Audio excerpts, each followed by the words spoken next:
Every time we talk about you as an actor, we always say the word brilliant. Alam mo yun? Do you know that you're brilliant?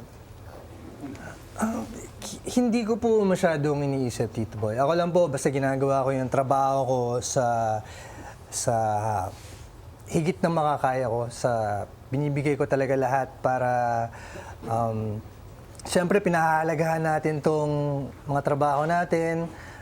Bibihira lang yung nabibigyan ng mga ganitong klaseng pagkakataon, lalo na maging artista. And feeling ko napakaswerte ko na nandito ko, kaya every time na mabibigyan ako ng chance na magpakita ng talent or kakayahan, talagang ibinibigay ko talaga lahat. Hindi ko iniisip na magaling o ano, basta kung ano yung best na kaya kong gawin, yun yung binibigay ko talaga. Habang ginagawa mo ang Pulang Araw bilang Colonel Yuta na kamuhi-muhi, you were shooting for Green Bones. Yes. Kung saan ang iyong papel naman ay isa ring kriminal base sa aming pagkakaalam ngayon sa trailer, si Domingo Zamora. Paano yun? Paano mo ginawa yun? Well, tama, Tito Boy, napagsabay ko yun habang ginagawa ko yun. Nagkasabay silang dalawa, nag-overlap. Madalas naglalagari ako from set to set, from location to location. Madalas malalayo yung mga location namin. Pero siguro bukod dun sa talento, ang pinaka-talent siguro dun, bukod dun sa pagiging aktor, ay yung mabilis kang mag-switch off dun sa mga characters na ginagawa mo. At mabilis ka? Opo, nagagawa kayo ng siguro mas madali kumpara sa iba. Dahil siguro, Tito Boy, importante na makilala mo yung mga characters na ginagawa mo eh.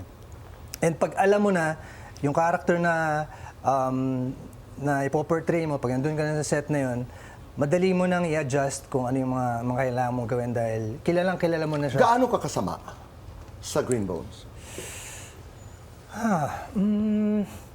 Paano ba? Or is that spoiling the story? Hindi naman po. Yung character ko po kasi dito, si Domingo Zamora, noon pa lang, medyo notorious na kriminal na talaga siya. Oo. Hanggang mapasok siya, hanggang sa makasuhan siya, nasentensyahan at mapasok dito sa loob ng isang penal colony na to.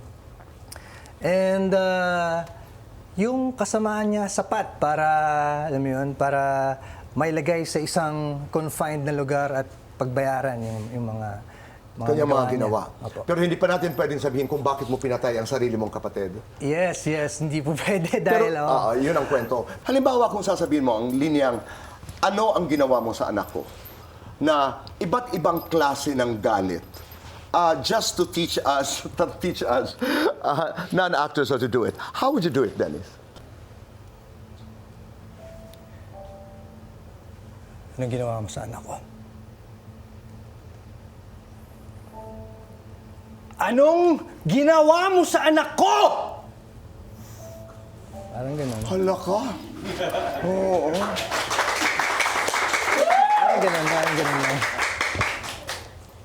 Diba? I mean, there are people who can act, and there are people like me who cannot act. But I'm just so proud to be I am always proud to be in the company of actors. Totoo yun.